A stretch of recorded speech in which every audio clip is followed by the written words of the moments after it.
What is up, guys? It's DoubleWinning, and today I've got another ranked gameplay analysis for you. I'm going to be playing Wukong top here, and let's just move around these so we have everything in the right order. We've got Heimerdinger mid versus Orianna, Nasus jungle versus Lee Sin jungle, and Nami Caitlyn versus Nunu Bane. Yeah, so you guys seem to really like kind of my gameplay analysis here, where I just kind of go through the game, and most of my cuts, are just fast forwarding. They're not really just like big jump cuts, and it works pretty well for games that aren't too long, like this one in particular. As you can see, is about a 27-minute game, so we'll see how long the actual video is. But I've got Wukong top here, and I'm running I think just my standard armor penetration reds, 80 quints, armor yellows, and magic resist blues. And I'm laning against a Jarvan here, which Jarvan's actually a really strong laner. So if we start out, we can see he has cloth armor, and 5 health potions. So right off the bat here, you can tell that he doesn't have a ward. He can't afford a ward with that. And then, unless he had an explorer ward, which you would be able to tell because he would have the biscuit, unless somehow he only pulled something fancy, but it would be a bit too much of a mind game to actually try and pull off here. So we both hit level 2 here, and none of us really make an aggressive play. What I'm going to want to try and do here, and I just want to preface this with, or whatever you want to call it, words are pretty hard, but I'm trying to look at this replay from the most unbiased ways I can. Because I'm trying to improve as a player and improve my champion skills, etc., and my laning skills here. So that's why I gave this replay about a day or two, just so I could kind of see what's going on here. So we've got a gank coming in here from Lee Sin. I'm actually just going to slow it down here to see what's going on. So I did let Lee Sin know that there was no ward up top, which he could also tell if he checked the items here. So Lee Sin goes the longer way just in case. This way he's actually going to get the closest possible that he can to Jarvan. And Jarvan's not really paying attention to the river because he's not standing away from creeps. And if he recognized that it was a Lee Sin jungle, he would be able to kind of put creeps in the way of his Sonic Wave here. So Jarvan flashes after Lee Sin is already queued here. And for some reason Jarvan pulls up. I think he wanted to dodge the Lee Sin Q, but it had already hit. As well as Lee Sin did the correct thing and actually initiated with his Tempest, I believe. Yeah, Tempest Cripple, so making the Sonic Wave way easier to hit. I actually asked Lee Sin here to push the wave, just because it'll actually try and cut off Jarvan from the experience, while the shared experience, it's not that big of a deal to get shared experience, because I thought it would actually make it to the tower here, but unfortunately it didn't quite make it to the tower, so I have to push it just a little bit more here. And then I head back after I push this wave, I believe. Yeah, so I'm going to head back. Jarvan's going to miss a few creeps here. Let's see. He's going to miss at least 3 creeps. I think he missed one already. If it decides one of these, yeah, so it hits that one. So he missed 4 creeps, and then he's going to miss gold on another couple. So that's pretty good. And then I was kind of curious on what I should get here. This is one thing I want to get better as a Wukong player. So I think I need to check out some more pro play as Wukong and kind of get some more experience here, because I'm afraid to pick Wukong a lot of the time. My stats with him aren't that great, and I don't really feel qualified to say I'm a good Wukong player. But I do know that he is a really good champion. I think he's kind of really underrated, because while his kit just seems to provide a lot of damage, he has a gap closer. He has an armor debuff, which used to be that was really popular in a while when Season 2 was all about those debuff compositions, and Wukong never really got the praise he deserved. It was all about Renekton and Jarvan and stuff like that, and Tarek and with the Shatter Aura. But he also has a really, really good ultimate. The AoE on his ultimate is absolutely ridiculous here. And so you can see I'm just trading a lot with Jarvan. And if you look at his items here, he's just got a ton of health pots. So I was hoping that maybe I could equal that out by having him run out of mana, because Jarvan's actually pretty weak if he has no mana, because he has no knockup and he has no combo. So Jarvan's actually left the lane here. And so he misses out on a little bit of XP here. And then I believe I did let Lee Sin know that he was leaving. And I didn't really want to leave the lane. I would rather try and secure a little advantage here, because if I can hit 6 before Jarvan, then that would make me pretty strong here. So I know I have the advantage here. So what I want to do is I want to trade as often as possible, because if I can use my health pots, which right here, I should be using this health pot. there's no reason for me not to be using this health pot right here, because if I want to hit 6 and go all in on him, I should create every advantage that I could. So that's a definite thing here. So there, I used the health pot there, but I would already have been up another 50 to 100 health here. So so I am 6 now, so I could try and go all in on him. The thing is, if he just EQs away, then I'm just going to miss my ultimate. So what I need to do is basically bait out the EQ combo, or EQ escape rather, and then be able to ultimate on him. If he was dumb, like you have to leave a window open for your laning partner to make mistakes, because they're gonna make mistakes. The higher ranking you go, you would think that they would make less mistakes, but at the same time you can't leave it out, like saying that's never gonna happen. So that was my idea here, but I also have Ignite up, I also have Flash up, so like if I was going to go for a play, it would have been a good time, but now Jarvan's actually hit 6, so what I want him to do is I basically want him to initiate on me, so I'm honestly just laughing at him, because in my opinion, I think I'm stronger than him, because if you look at his stats, 90 attack damage, 79 armor, about 1,000 health. I have a little bit less armor, but I have about the same attack damage, but we both have an armor. So honestly, like looking back at it, if I would have examined the stats a little bit better, we actually have very, very, very similar kits and amounts of damage here. What I mean by that is he has an armor reduction, I have an armor reduction. He has an attack speed buff, I have an attack speed buff. He has a knockup, I have a knockup. He has a large amount of burst, I have a large amount of burst. If you think about it, like Jarvan and Wukong really aren't that much different here, and so I don't really want to try and make a play on him until I was able to buy more items here. And I buy a pickaxe, and the reasoning behind this is I was thinking Tiamat would be pretty good on Wukong, because when I'm using my ultimate, you can't auto attack, so I could use like the Tiamat to do a little bit extra damage. That was my thinking behind it. Maybe a Brutalizer Rush would have been better, because I know Black Cleaver is really good on Wukong. That's another thing I've been struggling with, is deciding the balance for tankiness and damage, because you want damage because you want to actually do damage. I know it seems stupid, but like you do. And he has really good ratios, but you also want to be an initiator, so you need to be a little bit tanky. And so I actually decided to head mid here. And so it's actually Heimerdinger versus Orianna. Heimerdinger's behind Orianna in CS, but he got a kill somewhere. So I'm coming in here. I'm actually going to W in, flash in, and use my ultimate to knock up Heimerdinger, and then I actually go knock up Nasus, because we have the possibility of actually taking him on as well, because Nasus is not very tanky at all. So we end up getting a double kill here. The Heimerdinger got absolutely exploded. I was able to create a little bit of distance with my W.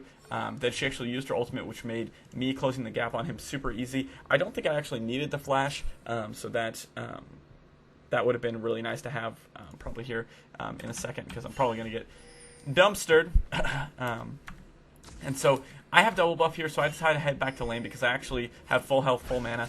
But what I could have done is I could have actually gone and based, because I would have been able to buy an item. And right here, Jarvan gets absolutely destroyed because he gets stuck in creeps, and I just keep whacking him. And he knows he's not going to win a straight-up fight because I had red buff. But I still end up taking quite a bit of damage here. And so I taunt him when I really shouldn't be taunting him, because he has his ultimate up and I don't. I don't have Ignite, he does. I don't have Flash, he does. Like, he has actually a pretty good advantage for outplaying me at this point. Plus his burst, like, let's take a look at his burst real quick.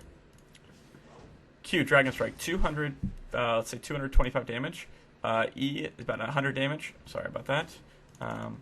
Cataclysm is about 200 damage, and then he has Ignite for 200 damage.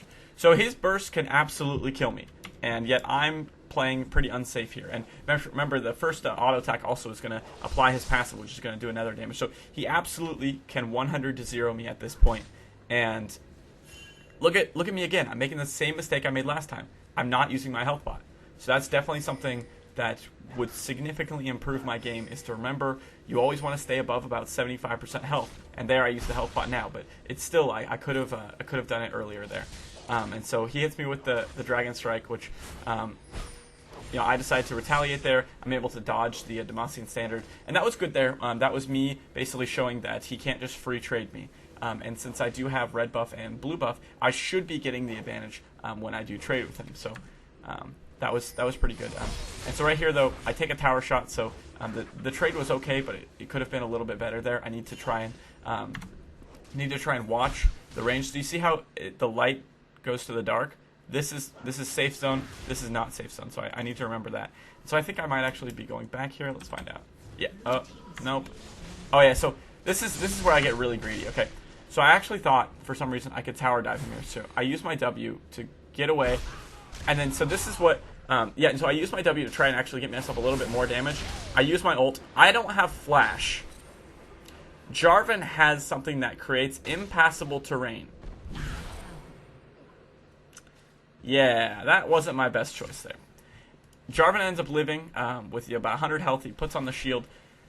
I highly overestimated the damage on my ultimate. And the reason I did that is because it was a dumb move, absolutely. But let me show you why I thought I'd be able to get him there. So if you look at Wukong's ultimate here, 20 plus your AD. Or it's like maybe a little bit higher. It's like a 1 point something. I don't know. I don't know the ratio off the top of my head. But it goes from 20 to 120 damage per second, plus your bonus, whatever, for the second rank here. So I definitely should have waited until I had the level 2 ultimate before I try to make any dive plays, because the damage on it shoots up so much. And then, at this point, Jarvan's actually kicking my ass. And so I get really, really hasty here, and I end up just dying. So we're gonna go back here. We're just gonna kind of watch this fight play out here and see kind of what happened here. So we're pretty even here. Jarvan has 1,400 health and I have 1,000 health. So he has 400 health advantage on me from his max health. He has 150 armor. I have 100 armor. I have 150 AD. He has 180. So let's see. He has shoot, that'd be like 60 something percent, I think, and that would be like 50% reduced damage here. So let's see why he wins this fight here. So he has 1,400, I have 900. So he has a 500 health advantage on me. I'm hitting him with like the Tiamat hits here, when I really could have gone for like a brutalizer. Of course, I did already have the pickaxe, but like I said earlier, if I would have decided earlier on that I wanted to get pickaxe, then I could have maybe, or I mean not pickaxe, if I would have decided earlier to get a brutalizer, it would have been fine. Right here, I really didn't need to fight him. I'm 3-1 with 100 CS. I have a huge CS lead on him. I should have probably just kept roaming and trying to make plays mid. But for some reason, I decided that it would be a good idea. Look at this. That's why I lost the fight right there. I moved into the flag. I initiate on him. I use my combo. End up doing like no damage because I don't have that very much armor penetration. And Jarvan realizes, oh, I can actually dumpster this guy. And I've already used my decoy. So definitely mechanical problem there is why I lost this fight here. And he also has double buff because he got it from me before. So I definitely should have been roaming. There's no way I could have beaten this Jarvan. I think I throw the Ignite on him. I throw the ultimate. Again, though, I'm only level 10. My ultimate does not do very much damage. There's no way I'm actually going to kill this Jarvan. So that was like a big, big mistake that I made there. And something that I can definitely learn from is assessing the situation better, taking my advantage and leaving the lane, especially if I make a mistake. So we're just going to speed through here. Because I totally could have made another play off of Heimerdinger there. I didn't really need to fight Jarvan anymore. I needed to try and help out Orianna because in the end, Orianna plus Wukong is going to be a super good combo. So if I can get her fed, that would be really, really nice. Plus, she's farming really well, so that shows that she has some competence. You know, like she is a pretty good player. So going down and using my Ignite on Heimerdinger would have been really good. And would have helped Orianna out. So definitely I need to think about roaming a little bit more if I've secured an advantage as Wukong, or just assessing the situation a little bit better here, because I've actually put Jarvan back into the game from my 2 mistakes there, which is really unfortunate. So I think I put a ward on blue buff. If you saw from my Jax gameplay, oh shoot, I literally goofed so hard there. Sorry, let me just throw myself back here. I put a ward on blue buff, like with the Jax game. You know, I want to try and make a play on their buffs here. I know it probably was taken at about 12 minutes, so it'll be up in about 2 minutes or so. Nasa's got really low here, so I'm gonna end up getting a free kill on here. I used my decoy a little early. Basically, super easy. I didn't even have to use my Q. I had the Q popped up already because I thought I was going to need it. I think I might actually flash onto Heimerdinger here to get him. Let's see. I could have flashed and ulted. If I was going to do that, though, I probably should have done it earlier. I actually don't end up drawing tower aggro until a little bit later there, but I definitely should have flashed earlier so that I wasn't in tower range. But it ended up not mattering there because he actually gets away, and my ult ended up doing a lot less damage than I would have thought. Let's see here. Did I have it leveled up? Did I? Okay, so was I level 11? Yeah, so I was level 11. Never mind. I thought maybe I didn't level it up, which would have been really silly. So I think I could have gone in a little stronger there, but I didn't. So we know Jarvan's here, so I'm actually, they're like, oh, go get Jarvan. I'm like, okay. So I E onto him, I Q him, I start auto-attacking him, I hit him with the Tiamat. Lee Sin is about to safeguard onto me, and then I realize, that's not gonna be enough. And so he doesn't actually safeguard onto me, I don't think. I think he Q'd onto him.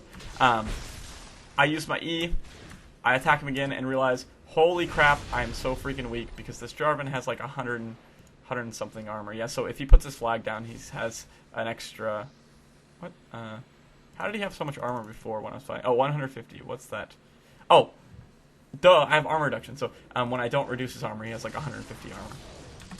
I don't even know how my own champion works. That's not true. I do. Pretty well. I think we might decide to dive here, but I think this is where Jarvan goes man mode. Let's see. Yep, he goes man mode here. She makes the same mistake I do. She actually moves forward, but I don't think there was any way she was going to get away from the Jarvan there.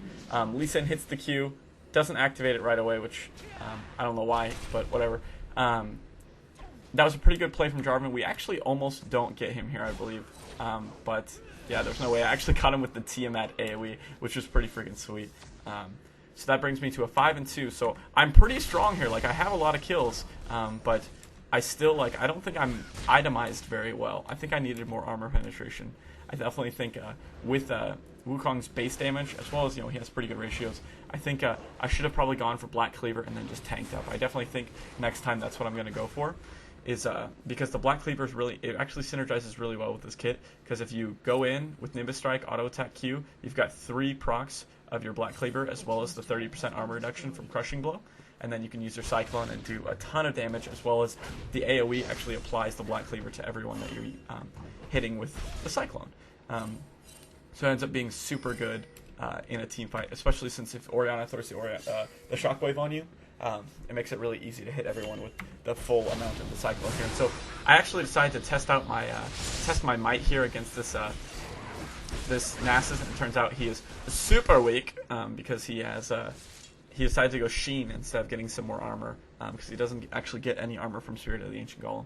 So I was able to blow him up there. That's just something you need to do as an assassin fighter here. And so what I did there, I wanted to poke out Jarvan a little bit before he tried to dive me, because that way he would actually he has the potential of dying when he dives me there. But Jarvan wasn't having that. He was like, if you're going to freaking use your decoy, I'm going to absolutely dumpster you. And then he did exactly that. So that was too bad. And I decided now is the time to tank up. So I decided to get myself a Giant's Belt and Warden's Mail. At this point, if you've noticed, the only real roaming I've done is I've gone mid about 2 times, maybe 3 times, I can't remember exactly. What I could have done definitely, though, is actually maybe gone toward Dragon, and maybe tried to help out bot lane a little bit, because as you can see here, bot lane kind of got dumpstered. And so also right here, I basically have sealed my fate here with Jarvan, because there's no real way I'm going to get away from him, because he does have double buff. So I was kind of trying to, I was trying to make a juke play here. My W wasn't up yet, so I used my ultimate, and there's absolutely no way I'm actually going to get away from him here. But I tried to buy myself a little bit of time here, and Jarvan, ends up just using his ultimate on me. So, it was a valiant effort, I thought, but I basically had decided my fate when I basically stayed around when I was taking the tower there. So I probably could have done that better. I'll probably have to go over that again, but I won't do that in this video, just because that's more something I need to grind out my decision making. So I'm 6'4" here, 0 assists, and I have a Randuin's Omen here. Should have used my Randuin's Omen right here. I have not used my Randuin's Omen. I should have used it right as I decoyed out because we actually do have a pretty good fight here. But I don't have my ultimate, and so I think that was part of the reason. Oh, there. So I used it. I ended up only hitting like 2 people. But if I would have used it earlier, then we definitely would have secured a pretty good fight here. Vayne's actually fighting on the Nasus right now, which is fine. I'm trying to push in on them here when they're full health. I don't really know what they're doing here, but that's whatever. We've got a 4-on-4 here. Heimerdinger is coming in, but you know they should be able to fight the Heimerdinger there. And I wasn't actually able to get the Nami. I used the Ignite on her, but I believe... Oh, actually she might die. Let's see, one last tick. Yeah, so she does die. So the Ignite was good there. And I just basically keep pressing on, and they decide to finally follow me up. There should be a Blood Boil on me, but there is not, and that's fine. But that would have been nice. I think he might use it. Yeah, so he Blood Boils me now, and so we're chasing the Jarvan. I'm pretty sure he's going to jump over the Baron wall. Let's find out. I use my decoy. It actually does provide a little bit of a... pushes you forward just a little bit, like barely a little bit, but it's enough to try and close the distance here. He does actually get the EQ combo off, and then I believe he flashes away here. Yeah. So that was too bad that I wasn't able to get him. Again, if I had more armor penetration, maybe I would have been able to kill him. But now Caitlyn's actually gotten to the point where she put herself in an unsafe situation. But then Heimerdinger here hits us with huge deeps, and at this point I realize Heimerdinger is actually 4-in-1, which is pretty redonkulous. He's super strong. You know, his rockets are hitting for 400 damage. His grenade hits for another 400 damage. His turrets are hitting, you know, for what's their attack speed? Let's see, yeah, so about 100 damage per second or whatever. So I actually decoy out here, and what you're going to see here is really, really unfortunate. I remember this actually. I get hit with the rockets. I get hit with the auto attack, and I know she's going to live here. So I flash in front because Heimerdinger had just used his rockets. So I figured we would be okay. She actually does good guy Greg me, and she backs up here. Heimerdinger actually flashes forward, throws in the grenade. Oh, God, no! And I live because of the shield. Orianna flashes away. Heimerdinger with the Hextech Micro Rocket double kill. No! The Heimerdinger. Just too freaking good. So that was really, really unfortunate there. And I think at this point I should have realized that I needed to get some magic resist, but I instead just got some health. I definitely should have gotten a no magic mantle here, or maybe even a Negatron cloak. But I don't. I decided to go absolutely ham on these guys because they did decide to push a little hard there. And for whatever reason, I didn't push onto that Caitlyn.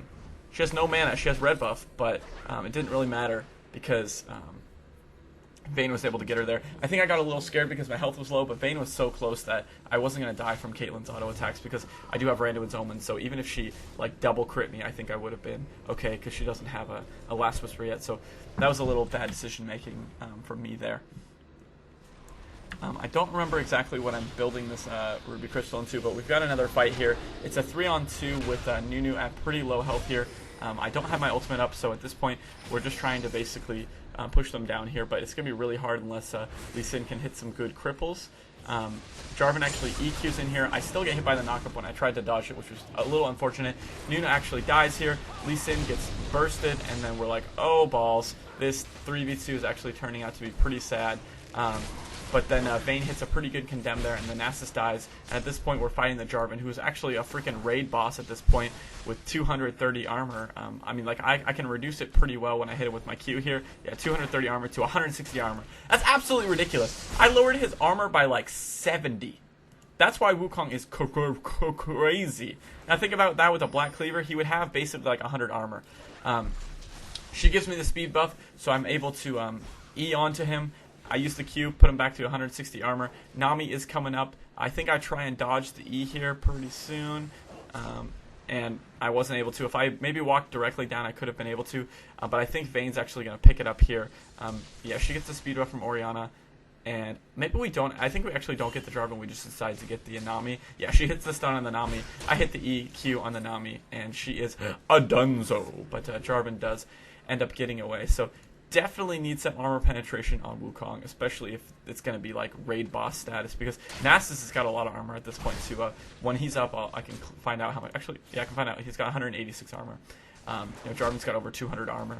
Heimerdinger doesn't have any armor, and Let's see. Nami has a little bit of armor. Let's see how much armor Nami has. 100, at least 100 armor. So armor penetration would have been really nice here, but I did not have any armor penetration items. So I definitely think I need to adjust my build here as Wukong.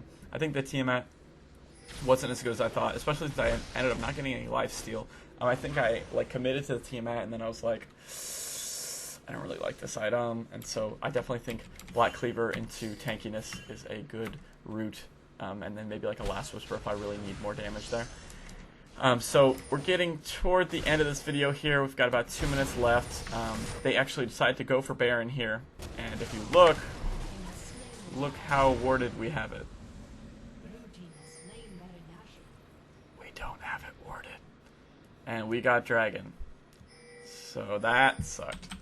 At this point, they decide to collapse on me here, and so look at this. It's a 4v4. They don't have Nasus. We don't have Vayne. Vayne's pretty important, I would say. Lee Sin gets absolutely dumpstered by the critical from Caitlyn. He dodges the Nami ult, so the Nami ult actually doesn't really hit anyone. But at this point, I kind of have to pull away the team. But I want to see if there's anything I could have done here so I wasn't suiciding by pulling away the team. So give me a sec here. Because when I played the game the first time, I was like, all right, I pulled them away. That's all right. So let's see here. When I'm at this point, what should I have done here? I should have pulled... I pulled down because of the EQ. But at this point, I probably should have headed upward. See, I headed down because I think I headed down because of the Nami ult. But I still probably could have headed upward and been okay because my team would have been there. That's a toughie. You guys should post in the comments below what you think I should have done. And be descriptive, you know? Don't just say, you should have run up. And, like, actually think about what you're saying. Right here, this is a mistake. I used my ultimate. Why the hell did I use my ultimate? You know, it was just kind of a reactionary ultimate there, when my ultimate has like 110 second cooldown, or 101 second cooldown. So I definitely shouldn't have used it because I'm going to be up before then, and I do have home guard, so it would have been really nice, because you'll see here in a second, they're just going to push, blah, blah, blah. They push, they push, they push. I'm up. Sorry about that. Skipped a little bit too much here. Oops, where am I at? I'm up here in a second. Okay, so I'm going to home guard in. And it would have been really nice if I actually had my ultimate here, because we could have maybe turned a fight around here, because she does have her shockwave. But she actually gets absolutely blown up by Caitlyn, so I don't even think she gets to use shockwave. Yeah, so she doesn't even get to use shockwave, which is too bad. But if I would have had my ultimate, maybe I could have R'd onto Caitlyn and then followed up with the shockwave. But unfortunately, it didn't look like that was going to happen here. So I use my Random Omen. I try and fight the Caitlyn. I don't have enough damage, so I'm actually going to end up dying here, and that is actually going to be the end of the game. So that was a loss in my Platinum Promotion Series, bringing my Wukong stats even farther into the dumpster. But I definitely think I did learn a few things in this game. That itemization, you know, checking the enemy stats there, that's something I have a frequent problem with, and I really need to decide. I didn't even realize that Jarvan and Wukong have such similar kits there. Like, I kind of realized it, but I didn't really equate how much similarity they have here. So I definitely think I've learned a lot from this gameplay. Hopefully you guys learned some from watching this game. I do hope you guys enjoyed the video. If you did, be sure to like, comment, and subscribe. You guys seem to really be enjoying these kind of post-game analyses, as opposed to like a gameplay, you know, commentary where I talk about just kind of the game in like a general sense, more entertainment value, you know. But I do try and provide as much educational value in this kind of series as I can here. I'll have more Platinum Promotion analysis games coming up here pretty quick. I decided to record this one real quick before I go to work. As always, guys, stay classy and keep winning.